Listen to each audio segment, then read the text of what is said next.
जय हिंद प्यारे दोस्तों। आज के इस वीडियो में हम यूपी डीएलएड थर्ड सेमेस्टर का शैक्षिक मूल्यांकन क्रियात्मक शोध विषय से उन महत्वपूर्ण क्वेश्चन को करने वाले हैं जो आपके एग्जाम के लिए काफी महत्वपूर्ण है। तो चलिए बढ़ते हैं प्रश्नों की ओर। तो पहला प्रश्न है, सामुदायिक सहभागिता के संदर्भ में शिक्षक का क्या दायित्व होता है।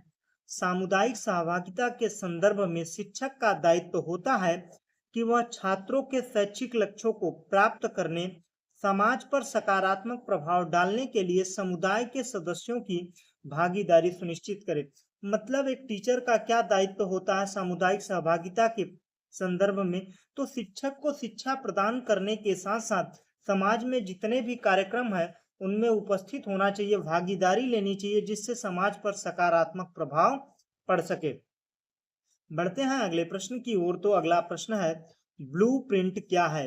ब्लूप्रिंट प्रश्न निर्माण की आधारशिला है। इसकी मदद से प्रश्न पत्र का निर्माण किया जाता है। जैसे बिल्डिंग बनाने के लिए एक नक्शे की जरूरत होती है, वैसे ही प्रश्नों का प्रश्न पत्र बनाने के लिए ब्लूप्रिंट की आवश्यकता होती है। बढ़ते हैं अगले प्रश्न की ओर। तो अगला प्रश्न है, क्रियात्मक शोध की एक परिभाषा लिखे। स्टीफन एम कोरे क्रियात्मक शोध के प्रवर्तक हैं। इन्होंने क्या कहा था, क्रियात्मक अनुसंधान एक ऐसी अनुसंधान है जिसके द्वारा व्यवहारिक कार्यकर्ता, शैक्षिक हेडमास्टर, व्यवस्थापक, निरीक्षक, विद्यार्थी आदि मनोवैज्ञानिक ढंग से अपनी समस्याओं का अध्ययन, अपने निर्णय और क्रियाओं में निर्देशन, सुधार और मूल्यांकन करते हैं। वही क्या है, क्रियात्मक शोध है। क्रियात्मक शोध को ऐसे समझिए कि जब किसी भी बालक को कोई भी समस्या होती है, उस समस्या को शिक्षक, विद्यार्थी वैज्ञानिक तरीके से मनोवैज्ञानिक तरीके से उस समस्या का समाधान करते हैं। तो वही क्या है, क्रियात्मक शोध है। बढ़ते हैं अगले प्रश्न की ओर। तो अगला प्रश्न है, परिकल्पना क्या है। जब आप किसी काम को करने वाले हैं तो आप पहले मन में विचार करते हैं कि अगर हम ऐसा ऐसा करेंगे तो इसका रिजल्ट ये आएगा। वही क्या है, परिकल्पना है। परिकल्पना से तात्पर्य शोध की विशिष्ट समस्या का प्रस्तावित उत्तर है। जो भी समस्या है उसका प्रस्तावित उत्तर ही क्या है, परिकल्पना है। बढ़ते हैं अगले प्रश्न की ओर। तो अगला प्रश्न है, क्रियात्मक शोध के चरण क्या हैं। तो क्रियात्मक शोध के कितने चरण हैं। तो क्रियात्मक शोध के 6 चरण हैं। पहला है समस्या की पहचान करना, दूसरा है समस्या का कारण क्या है, तीसरा है क्रियात्मक परिकल्पना करना, और चौथा है कार्यविधि। उसके बाद में दत्त विश्लेषण, मूल्यांकन जिसे कहते हैं, उसके बाद लास्ट है निष्कर्ष। बढ़ते हैं अगले प्रश्न की ओर। तो अगला प्रश्न है, उत्तम परीक्षण के 2 गुण बताइए। उत्तम परीक्षण के 2 गुण कौन कौन से हैं, वैधता है और विश्वसनीयता है। वैधता क्या है, जैसे फेयर लवली हैंडसम का प्रचार आता है कि जब आप उसको लगाएंगे तो गोरे हो जाएंगे। अगर उसको लगाने के बाद गोरे नहीं हो रहे हैं तो क्या है, वह वैध नहीं है। अगर उसको लगाने के बाद गोरे हो जा रहे हैं तो क्या है, वैध है। यह रही वैधता की बात। अब बात करते हैं विश्वसनीयता की। जब किसी भी काम को बार बार किया जाए और उसका रिजल्ट एक ही आए तो कैसा है, विश्वसनीय है। विश्वसनीय भी समझ में आया, वैध भी समझ में आया। बढ़ते हैं अगले प्रश्न की ओर। तो अगला प्रश्न है, मौखिक अभिव्यक्ति के साधन कौन कौन से हैं। जब बोलकर हम अपने भाव विचारों को व्यक्त करते हैं वही क्या है, मौखिक अभिव्यक्ति है। तो मौखिक अभिव्यक्ति के साधन कौन कौन से हैं, बोलना, गाकर, जपना, चिल्लाना, कविता पाठ, समाचार वाचन आदि के जरिए हम अपनी मौखिक अभिव्यक्ति करते हैं। बढ़ते हैं अगले प्रश्न की ओर। तो सतत मूल्यांकन के 2 महत्व बताइए। जब आप किसी भी बालक का लगातार समय दर समय मूल्यांकन करते रहते हैं, वो क्या है, सतत मूल्यांकन है। तो सतत मूल्यांकन के लाभ क्या होंगे। तो अधिगमकर्ता मतलब बालक के संपूर्ण व्यक्तित्व के विकास का अध्ययन देता है। जब आप सतत मूल्यांकन करते हैं तो उसके व्यक्तित्व का अध्ययन होता है। और व्यक्तित्व की जानकारी के लिए हमें क्या करना होता है, व्यापक मूल्यांकन करना होता है, यह भी याद रखिएगा। यह शिक्षण अधिगम प्रक्रिया का अभिन्न अंग है।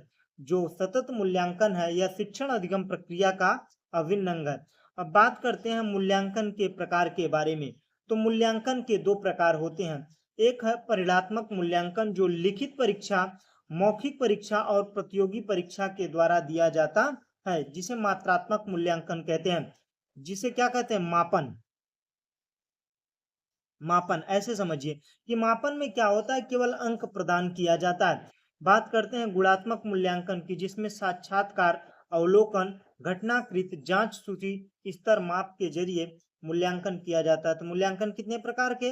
परिणात्मक मूल्यांकन होता है, दूसरा क्या है? गुणात्मक मूल्यांकन होता है। बढ़ते हैं अगले प्रश्न की ओर। तो अगला प्रश्न है, मापन और मूल्यांकन के दो अंतर बताइए। मापक जो है वो मात्रात्मक है, मूल्यांकन जो है मात्रात्मक और गुणात्मक दोनों होता है। मापन में तुलनात्मक अध्ययन नहीं किया जाता, जबकि मूल्यांकन में तुलनात्मक अध्ययन किया जा सकता है। यह चीजें क्लियर हुई, दो अंतर क्लियर हुए। बढ़ते हैं अगले प्रश्न की ओर। तो अगला प्रश्न है, प्रश्न निर्माण के सोपान कौन कौन से हैं? प्रश्न पत्र निर्माण के 4 सोपान हैं। कौन कौन से हैं? परीक्षा की योजना बनाना, प्रश्नों की रचना करना, प्रश्नों का चयन करना, परीक्षण का मूल्यांकन करना। यह 4 मुख्य सोपान हैं प्रश्न पत्र निर्माण के। प्रश्न पत्र निर्माण किसके जरिए होता है? प्रश्न पत्र निर्माण की आधारशिला क्या है? ब्लूप्रिंट है। बढ़ते हैं अगले प्रश्न की ओर। तो अगला प्रश्न है, साक्षात्कार क्या है? साक्षात्कार से आपका क्या तात्पर्य है? साक्षात्कार क्रियात्मक शोध का एक उपकरण है। यह एक प्रकार की मौखिक प्रश्नावली है। यह एक प्रकार की मौखिक प्रश्नावली है जिसमें शोधकर्ता साक्षात्कारदाता के आमने सामने बैठकर जानकारियों का आदान प्रदान करते हैं। जब किसी भी व्यक्ति का व्यक्तिगत रूप से हम विचारों का आदान प्रदान करते हैं सामने बैठकर, वही क्या है? साक्षात्कार है। बढ़ते हैं अगले प्रश्नों की ओर। तो अगला प्रश्न है, मांसपेशियों एवं अगित विधियों मूल्यांकन के किस पक्ष से संबंधित है? तो मांसपेशी और अंगित विधियां मूल्यांकन के क्रियात्मक या कौशलात्मक पक्ष से संबंधित हैं। बढ़ते हैं अगले प्रश्न की ओर। तो अगला प्रश्न है, शिक्षण प्रक्रिया की दृष्टि से संज्ञानात्मक पक्ष के स्तर कौन कौन से हैं? तो आइए जानते हैं संज्ञानात्मक पक्ष के स्तर कौन कौन से हैं। पहला है ज्ञान, दूसरा है बोध, तीसरा है अनुप्रयोग, चौथा है विश्लेषण और पांचवा है संश्लेषण और छठवां है मूल्यांकन। या शिक्षण प्रक्रिया की दृष्टि से संज्ञानात्मक पक्ष होते हैं। बढ़ते हैं अगले प्रश्न की। रचनात्मक मूल्यांकन किसे कहते हैं? रचनात्मक मूल्यांकन वह है कि किसी शैक्षिक कार्यक्रम, योजना, प्रक्रिया सामग्री आदि में मूल्यांकन करके सुधार किया जाता है। मतलब जो मंथली या वीकली टेस्ट होता है क्लास में, वो क्या है? रचनात्मक मूल्यांकन होता है। विश्वसनीयता क्या है? विश्वसनीयता का मतलब होता है अगर कोई टेस्ट बार बार लिया जाए तो उसका नतीजा हर बार एक जैसा आना चाहिए, मतलब रिजल्ट जो है एक ही आए तो क्या है? विश्वसनीय है। बढ़ते हैं अगले प्रश्न की ओर। तो अगला प्रश्न है, क्रियात्मक शोध क्या है? क्रियात्मक शोध एक ऐसा शोध है जो शिक्षक, प्रधानाचार्य, निरीक्षक जैसे लोग अपनी समस्याओं को खुद हल करने के लिए करते हैं। यह एक व्यवहारिक तरीका होता है। क्रियात्मक शोध समझ में आया? जो भी समस्या है उसको सब लोग मिलकर उसका समाधान ढूंढते हैं या खुद ढूंढते हैं, वही तरीका क्या है? क्रियात्मक शोध है। बढ़ते हैं अगले प्रश्न की ओर। तो अगला प्रश्न है, परीक्षण से आप क्या समझते हैं? परीक्षण एक प्रक्रिया है जिससे शिक्षक अपने छात्रों की योग्यता को परखता है। जिसके जरिए योग्यता को परखा जाता है वो क्या कहलाता है? परीक्षण कहलाता है। मापन के 4 स्तर बताइए। मापन के 4 स्तर कौन कौन से हैं? आइए जानते हैं। नामित स्तर, क्रमित स्तर, उसके बाद में दो कौन कौन से हैं? अंतराल स्तर और अनुपात स्तर। यह 4 प्रकार के स्तर होते हैं मापन स्तर के। बढ़ते हैं अगले प्रश्न की ओर। एनसीईआरटी के अनुसार मूल्यांकन की परिभाषा। शैक्षिक मूल्यांकन एक प्रक्रिया है जिससे यह पता चलता है कि शिक्षा के उद्देश्य कहाँ तक पूरे हुए हैं, अधिगम अनुभव कहाँ तक प्रभावी साबित हुआ है। यह परिभाषा किसकी है? मूल्यांकन की है। और किसने दिया था? एनसीईआरटी ने दिया था। निर्माणात्मक और योगात्मक मूल्यांकन में क्या अंतर है? निर्माणात्मक मूल्यांकन यह सीखने सिखाने के दौरान होता है, उद्देश्य सुधार करना होता है। इसे ही क्या कहते हैं? रचनात्मक मूल्यांकन कहते हैं। योगात्मक मूल्यांकन की बात करते हैं, यह सीखने की प्रक्रिया के अंत में होता है। यह उद्देश्य यह बताना है कि छात्र ने क्या सीखा है। जो वार्षिक परीक्षा, जो वीकली परीक्षा है, वो क्या है? निर्माणात्मक मूल्यांकन या रचनात्मक मूल्यांकन है। योगात्मक मूल्यांकन क्या है? वार्षिक परीक्षा है। बढ़ते हैं अगले प्रश्न की ओर। तो अगला प्रश्न है, दक्षता आधारित मूल्यांकन क्या है? आइए समझते हैं। तो दक्षता आधारित मूल्यांकन में यह देखा जाता है कि छात्र ने किसी काम को कितनी अच्छी तरीके से सीखा है। इसमें यह नहीं देखा जाता है कि छात्र ने कितना समय लिया है, बल्कि यह देखा जाता है कि उसने काम कितने अच्छे से किया है। यह है दक्षता आधारित मूल्यांकन। ब्लूम के अनुसार मूल्यांकन के उद्देश्य को वर्गीकृत कीजिए। तो मूल्यांकन के अनुसार ब्लूम के अनुसार मूल्यांकन के उद्देश्य को वर्गीकृत कीजिए। तो ब्लूम के अनुसार मूल्यांकन के 3 मुख्य उद्देश्य हैं। पहला है संज्ञानात्मक, दूसरा है भावनात्मक, तीसरा है क्रियानात्मक। यह 3 प्रकार के ब्लूम के अनुसार मूल्यांकन के उद्देश्य हैं। बढ़ते हैं अगले प्रश्न। साक्षात्कार क्या है? साक्षात्कार एक मौखिक प्रश्नावली है जहां शोधकर्ता और जिनसे जानकारी लेनी है वे आमने सामने बैठकर जानकारी आदान प्रदान करते हैं। यही क्या है? साक्षात्कार है। उत्तम परीक्षण की 2 विशेषता बताइए। मैंने उत्तम परीक्षण की 2 विशेषता बताई थी, वैधता और विश्वसनीयता। अगर आप लोगों ने यहाँ तक वीडियो देख लिया और वीडियो अच्छा लग रहा है तो वीडियो को लाइक कर दीजिए, दोस्तों के साथ शेयर कर दीजिए और चैनल पर नए हो तो भाई प्लीज यार चैनल को सब्सक्राइब जरूर कर दीजिए। बढ़ते हैं अगले प्रश्न की ओर। तो अगला प्रश्न है क्रियात्मक शोध के प्रमुख उपकरणों के नाम लिखिए। तो क्रियात्मक शोध के उपकरण कौन कौन से हैं? पहला है अवलोकन, का मतलब होता है देखना। प्रश्नावली का मतलब होता है प्रश्न पूछना। साक्षात्कार का मतलब होता है बातचीत करना। विशेष का मतलब होता है केस स्टडी करना। क्रियात्मक शोध के यह 4 उपकरण हैं। बढ़ते हैं अगले प्रश्न की ओर। तो अगला प्रश्न है शिक्षा में नवाचार क्या है? शिक्षा में नवाचार का मतलब है कि शिक्षा के क्षेत्र में कुछ नया करना। किसी पुराने काम को नए तरीके से करना ही क्या कहलाता है? नवाचार कहलाता है। सामुदायिक सहभागिता से क्या तात्पर्य है? यह पहला ही प्रश्न था। मैं प्रीवियस ईयर करा रहा हूँ। प्रीवियस ईयर में जो प्रश्न कई बार पूछे गए हैं उन प्रश्नों को हम आप लोगों के लिए लाए हैं, जिससे आप लोगों को एक आइडिया मिल जाए कि हमारे पेपर में प्रीवियस ईयर कितना रिपीट होता है और हमारे लिए प्रीवियस ईयर कितना इम्पोर्टेंट है। तो सामुदायिक सहभागिता का मतलब है कि स्कूल या गांव समाज के लोग मिलकर काम करते हैं। उसमें माता पिता समुदाय के सदस्य स्कूल की योजना में भाग लेते हैं। मतलब जैसे स्कूल की ही कोई योजना है उसमें छात्र के घर के माता पिता अगर उसमें सहभागिता करते हैं तो वही क्या है? सामुदायिक सहभागिता होती है। बढ़ते हैं अगले प्रश्न की ओर। तो अगला प्रश्न है सतत एवं व्यापक मूल्यांकन क्या है? सतत एवं व्यापक मूल्यांकन का मतलब है कि छात्र की परीक्षा सिर्फ साल के अंत में नहीं बल्कि पूरे साल लगातार लेनी होती है। इनमें सिर्फ पढ़ाई ही नहीं बल्कि खेल, व्यवहार, अन्य गतिविधियों का मूल्यांकन किया जाता है। सतत और व्यापक मूल्यांकन के जरिए किसका मूल्यांकन किया जाता है? व्यक्तित्व का मूल्यांकन किया जाता है। मापन और परीक्षण में क्या अंतर है? मापन और परीक्षण में अंतर। मापन यह मूल्यांकन का एक हिस्सा है जिसमें सिर्फ नंबर दिया जाता है। मापन कैसा होता है? मात्रात्मक होता है। परीक्षण का मतलब होता है कोई बालक कितना सीखा है उसकी जांच करना ही क्या कहलाता है? परीक्षण कहलाता है। यह मापन का एक तरीका है जैसे लिखित परीक्षा, मौखिक परीक्षा, प्रतियोगी परीक्षा। यह परीक्षण जांच करने का तरीका है कि कोई बालक कितना सीखा है। निदानात्मक परीक्षण के प्रमुख उद्देश्य क्या हैं? निदानात्मक परीक्षण के मुख्य उद्देश्य छात्रों की कमजोरियों, कमियों का पता लगाना ताकि उन्हें दूर किया जा सके। किसके जरिए? उपचारात्मक शिक्षण के जरिए। उपचारात्मक शिक्षण के जरिए दूर किया जा सके। उपचारात्मक शिक्षण के 2 उद्देश्य बताइए। छात्रों की त्रुटियों, कमियों को समय पर दूर करना यह उद्देश्य होता है।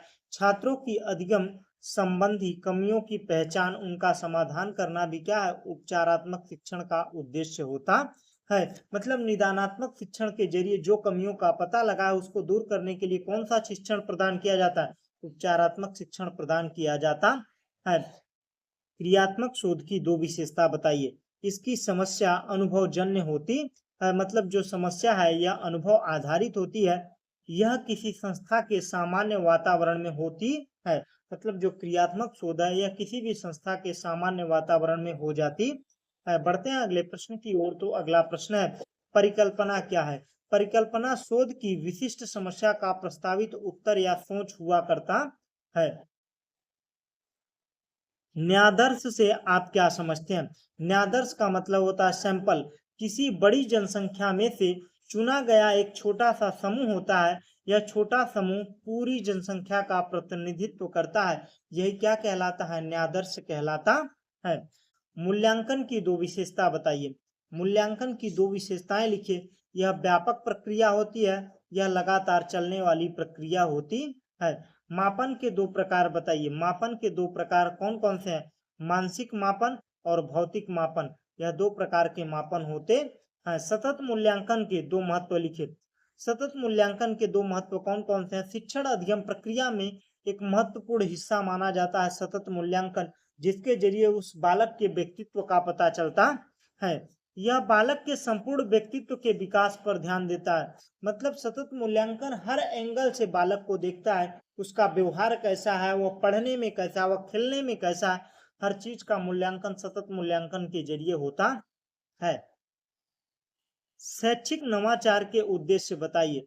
शिक्षण व्यवस्था को विश्व स्तरीय बनाना शैक्षिक नवाचार का उद्देश्य है। शिक्षण को अधिक सरल और प्रभावी बनाना, यह भी शैक्षिक नवाचार का उद्देश्य है। और छात्रों का सर्वांगीण विकास करना, यह भी क्या है? शैक्षिक नवाचार का उद्देश्य है। अब बात करते हैं गणितीय कौशल को संक्षेप में बताइए। गणितीय कौशल का मतलब है गणना, अनुमान, तर्क की मदद से गणित से जुड़ी समस्याओं को हल करना। इसमें गिनती, जोड़ घटाना, गुणा भाग, दैनिक जीवन में गणित का उपयोग शामिल होता है। यही है गणितीय कौशल।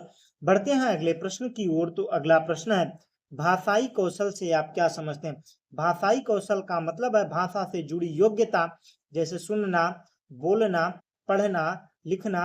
यह कौशल बालक के जीवन में बहुत महत्वपूर्ण होते हैं। बढ़ते हैं अगले प्रश्न की ओर। तो अगला प्रश्न है, परीक्षण और मापन की किन्हीं दो समानताओं को बताइए। दोनों मूल्यांकन की प्रक्रिया हैं, परीक्षण भी और मापन भी। उसके अलावा दोनों ही शिक्षण अधिगम प्रक्रिया का अभिन्न अंग है।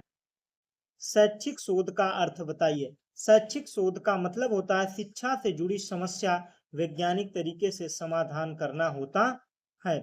बढ़ते हैं अगले प्रश्न की ओर। तो अगला प्रश्न, लिखित परीक्षा की दो उपयोगिता लिखिए। यह छात्र की अभिव्यक्ति, लिखने की क्षमता के स्तर पर पता लगाने में मदद करती है, पहला हुआ। दूसरा हुआ, यह छात्र के ज्ञान की जांच करने में उपयोगी होती है। बढ़ते हैं अगले प्रश्न की ओर। तो अगला प्रश्न है, मौखिक परीक्षा के दो गुण लिखिए।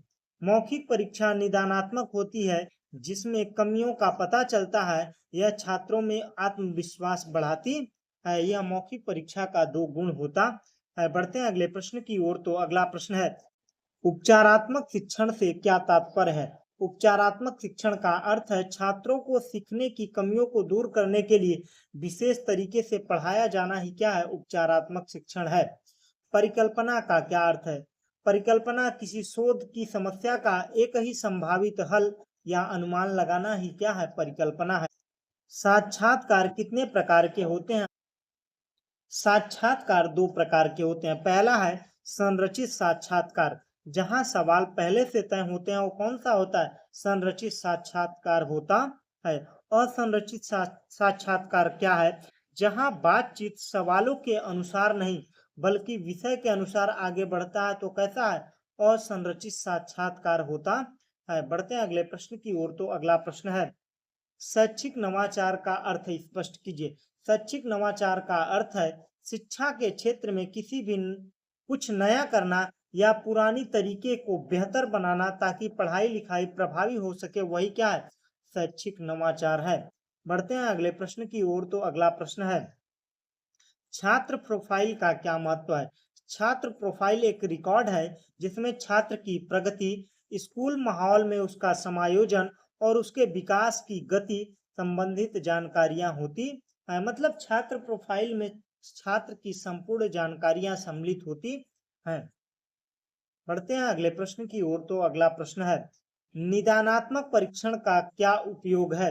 निदानात्मक परीक्षण का उपयोग छात्रों की कमजोरियों और सीखने में आ रही कठिनाइयों का पता लगाने के लिए किया जाता है। प्रश्न पत्र निर्माण के चरणों का उल्लेख कीजिए। प्रश्न पत्र का निर्माण की आधारशिला क्या होती है? ब्लूप्रिंट होती है। प्रश्न पत्र बनाने का मुख्य चरण है परीक्षण की योजना बनाना, प्रश्नों की रचना करना, उसके बाद में प्रश्नों का चयन करना, प्रश्नों का चयन करना, परीक्षण का मूल्यांकन करना। अब बात करते हैं ब्लूप्रिंट क्या है। ब्लूप्रिंट प्रश्न पत्र का नक्शा है जो यह दर्शाता है कि किस विषय या टॉपिक में कितने प्रश्न या कितने नंबर के होंगे। मतलब कुल मिलाकर जैसे बिल्डिंग का नक्शा होता है कि कौन सा रूम कहाँ पर होगा या नक्शे में बताया जाता है, वैसे ही कौन कौन सा प्रश्न पूछा जाएगा यह कौन बताता है, ब्लूप्रिंट बताता है। ब्लूम ने शैक्षिक उद्देश्यों को कितने भागों में विभाजित किया। ब्लूम ने शैक्षिक उद्देश्यों को 3 भागों में विभाजित किया, संज्ञानात्मक पक्ष, भावनात्मक पक्ष और क्रियात्मक पक्ष। प्रश्न कितने प्रकार के होते हैं। प्रश्न कई प्रकार के होते हैं, जैसे वस्तुनिष्ठ प्रश्न, निबंधनात्मक प्रश्न, स्मृति प्रश्न, बोध प्रश्न। बढ़ते हैं अगले प्रश्न की ओर। तो अगला प्रश्न है, पुनर्बलन का क्या अर्थ है। पुनर्बलन का अर्थ है किसी व्यवहार, कार्य या व्यवहार को दोहराने के लिए प्रोत्साहित करना। वह सकारात्मक नकारात्मक हो सकता है। वही क्या है, पुनर्बलन है। किसी काम को करने के लिए जब बढ़ावा दिया जाता है, शाबाश शाबाश, वही क्या है, पुनर्बलन है। क्रियात्मक शोध की क्या उपयोगिता है, आइए समझते हैं। क्रियात्मक शोध की उपयोगिता यह है कि यह किसी शिक्षा के क्षेत्र में आने वाली छोटी छोटी समस्याओं को हल करने में मदद करता है। यह स्कूल के शिक्षकों को खुद ही अपनी समस्या का समाधान खोजने के लिए सशक्त बनाता है। बढ़ते हैं अगले प्रश्न की ओर। तो अगला प्रश्न है, एक अच्छे उपकरण की क्या विशेषता होती है। एक अच्छे मूल्यांकन उपकरण की 2 मुख्य विशेषता होती है। पहला वैधता होती है, दूसरा विश्वसनीयता होती है। बढ़ते हैं अगले प्रश्न की ओर। तो अगला प्रश्न है, परीक्षण की वैधता का क्या तात्पर्य है। आइए समझते हैं परीक्षण की वैधता के बारे में।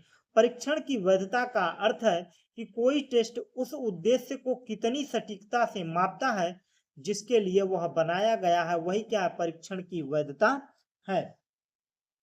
अनुसंधान का क्या अर्थ है। अनुसंधान का अर्थ है किसी विषय पर गहन जानकारी प्राप्त करने के लिए व्यवस्थित और वैज्ञानिक तरीके से खोज करना ही क्या है, अनुसंधान है। बढ़ते हैं अगले प्रश्न की ओर। तो प्रश्न समाप्त हुए। अगर आप लोगों को वीडियो अच्छा लगा हो तो वीडियो को लाइक कर दीजिए, और चैनल पर नए हो तो भाई प्लीज यार चैनल को सब्सक्राइब कर दीजिए। Thanks for watching. जय हिंद।